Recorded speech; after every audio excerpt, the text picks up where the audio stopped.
Sure. About what? About whatever your emotions taste. I'm sorry I don't have the right word. Yeah, how about in 5 minutes, 15 seconds after the song you want to listen, I'm going to sing it. I've been practicing. This is for you, Kelly. Nobody else.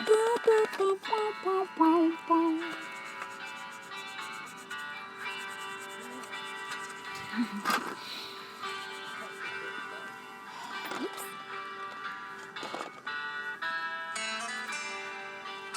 You gonna sing? Oh, yeah. Oh my God, sing it! I so love to hear that. I'm gonna shut my mouth now.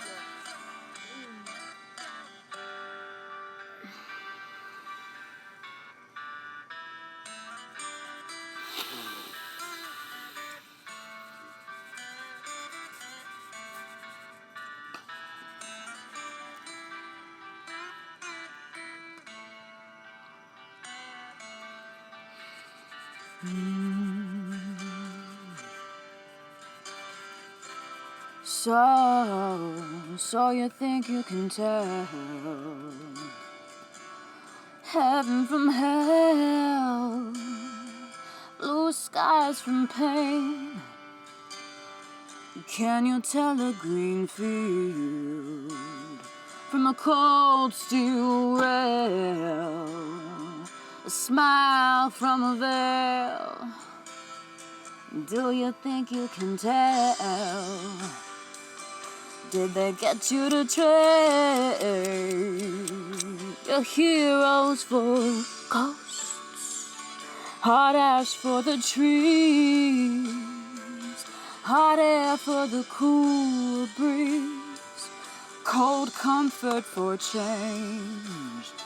And did you exchange a walk-on part in a war for a lead role in a cage?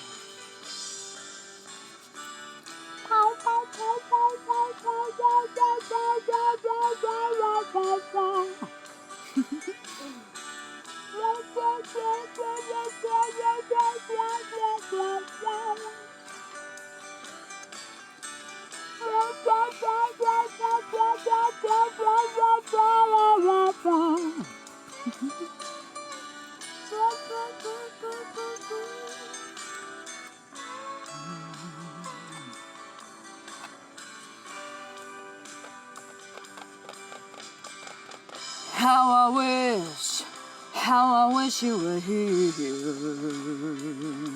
Yeah, we're just two lost souls swimming in a fishbowl, year after year, running over the same old ground, and how we found the same old fear. Wish you were here.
Carina.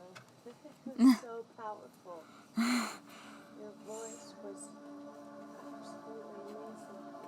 Thank you.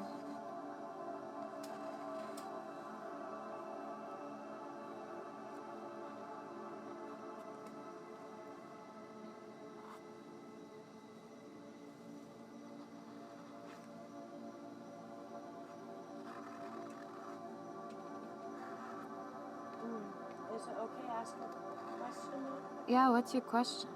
Well, that kind of leads into it. Has to do with the reprogramming. You talk about your brain and traumatic experiences and stuff. Like, Reprogramming the brain from traumatic experiences? yeah, the place you're going to be promoting down in Narcoosee. Yeah. That whole thing. Mm-hmm. My question is about that whole thing. Yeah. But yes, that last song, that and others were like super special with me and my second husband, and man, fond memories, painful memories. Wow. Well, that and others, not just that song. It's a beautiful song. Mm-hmm. I guess what I'm trying to ask is, I don't want to lose. I see what Some of you're the saying. pain is really important. It makes me who I am. Okay. So I don't want to go into a pod that scrambles my brain and somehow makes it okay, because I still want to feel everything I feel. I have a Because question. that makes me who I am. Right. Okay, I have a question. Yes, ma'am. What could life look like when you acknowledge the pain and it's something that you grew from, but you are not identified with it? Because what I'm hearing you say is, pain makes me who I am. Oh, No. you're hearing that 100%. But what if it's the way I responded to the pain is how, well, I mean, there's levels to it, but what your main concern is, one thing about the, like, device no longer being a, like, let me ask you the question. Do you have the perception that going into the, like, spin chamber or centrifuge, I don't know the name of the actual thing yet, will make you no longer remember your experiences? I'm curious if it will numb my experiences. In some days that might feel really good to me, but other days I don't want that because I live this life and I want to still feel. I don't want to not feel pain when I think about God, the awful things that happened, but the great things. But I mean, you can't rewire my brain without me remember some really, really fucking bad things. Well, what's interesting is you don't actually have to think to those things, but if you want to, because there's different levels to it. So if you're asking if getting the treatment is going to make you, like, forget about your experience, no. But will the treatment give you the opportunity, if you do so choose, to relive those things and potentially even change your emotional state, or the fact that you even have an emotional state about it in the present moment? The technology will help that, but that only because you as a human have the capacity to realize that your emotions are just indication of something needing attention. Pain. I've just heard an acronym for pain being pay attention, integrate, now.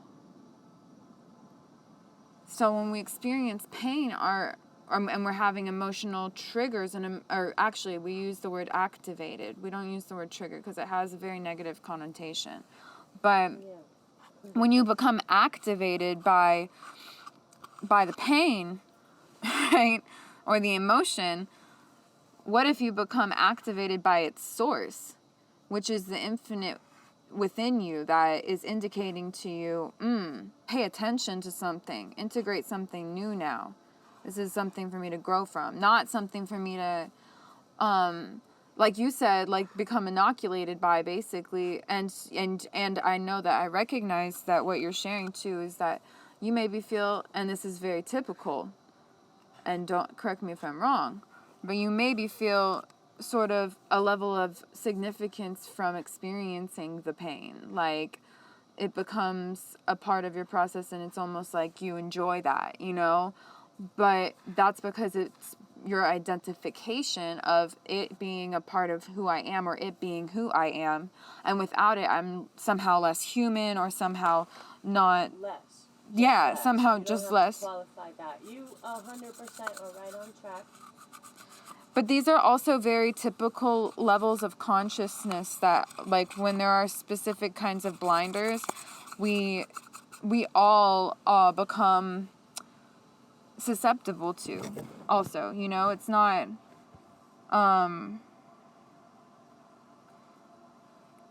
not to say atypical, because everyone's experience is completely unique in life, of course.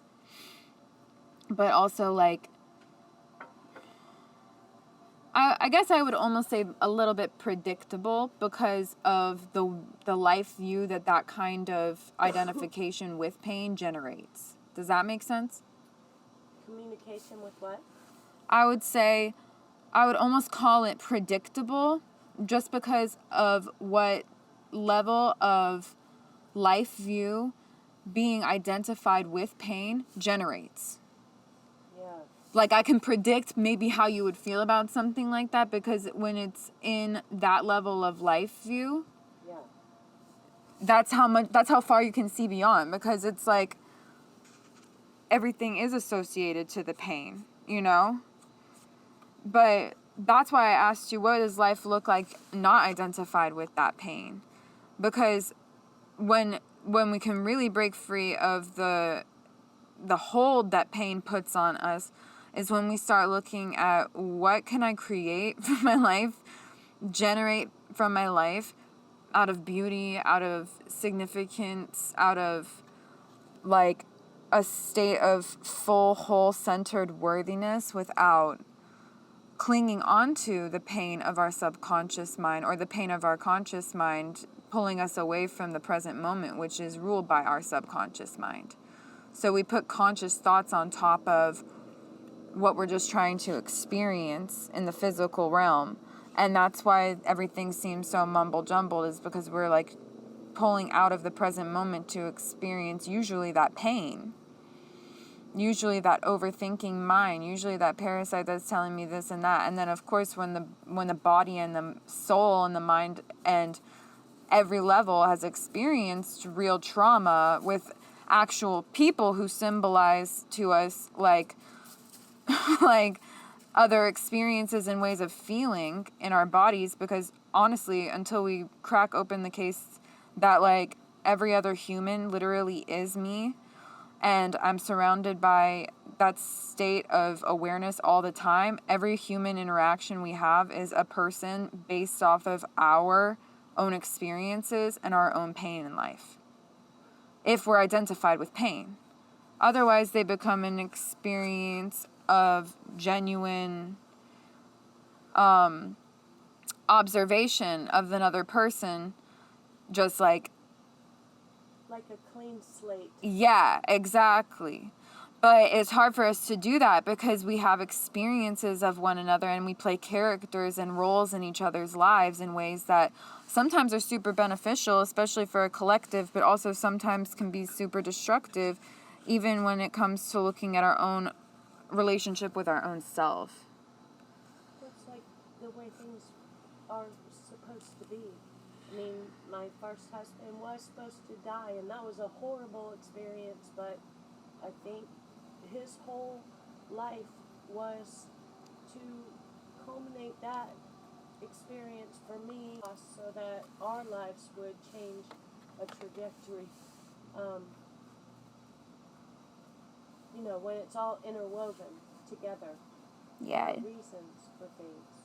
there certainly are. And the ripple effects and things that happen. So There are certainly reasons for things.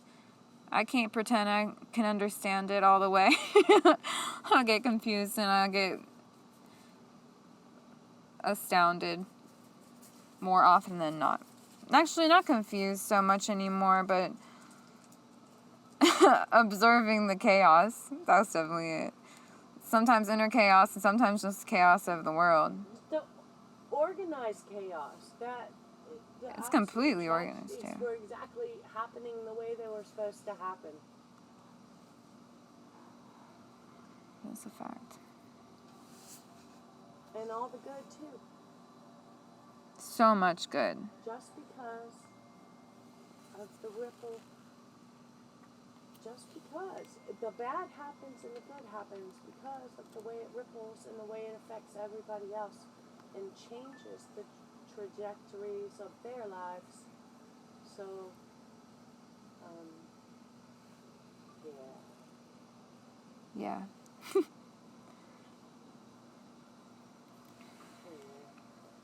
Thank you for asking those questions. Yeah, just Let YouTube content to come. don't want to lose feeling. It's interesting though, Kelly, because you don't lose feeling. You gain so much feeling because what you're doing when you go through subconscious healing and resonant vibration therapy, that there's so many levels to it, why I find it fascinating, especially for me in this time and in this time of my life. But it's really overarchingly to increase our performance. And so, like, our brains are going to protect us from, so much, even throughout the treatment with Dr. Wood. Like, your brain is designed to protect itself. That's why there's nothing wrong with your mind. There's nothing wrong with you as a person. There's nothing wrong. I think my mind is designed to attack me pretty much. Meditation is the only thing that tames my mind. It feels like a lion tamer. Back. That's because we gotta go back to healing the root cause of everything. The years in the very beginning. 0 through 6. That's hard for me. I went through several years of therapy with whatever, but going back, when you talk about like going back to 4, 5, 6, whatever, man, I have so few memories of that. That's why it's such a good therapy, because you don't have to remember it. It's just going back to heal the source of it. And what's beautiful is sometimes people remember experiences from those years, but people often don't. And they still get the healing properties from going through the treatment because you're still learning to unlock that level of your mind. And that level of your mind is designed to protect you. So even when you do have traumatic memories or just memories angelical in general, you are going to be guided through the frequency of sound in these treatments to simply clear any blockages that might be manifesting within your day-to-day life. And I think having the conversation with Dr. Wood will be something really cool for you specifically, and I definitely want to go to the facility with you. I'm not sure what day this week we're doing the follow-up, but I would love for you to come with. I'm sure that they would love for you to come in too, if you want to even just check out the facility.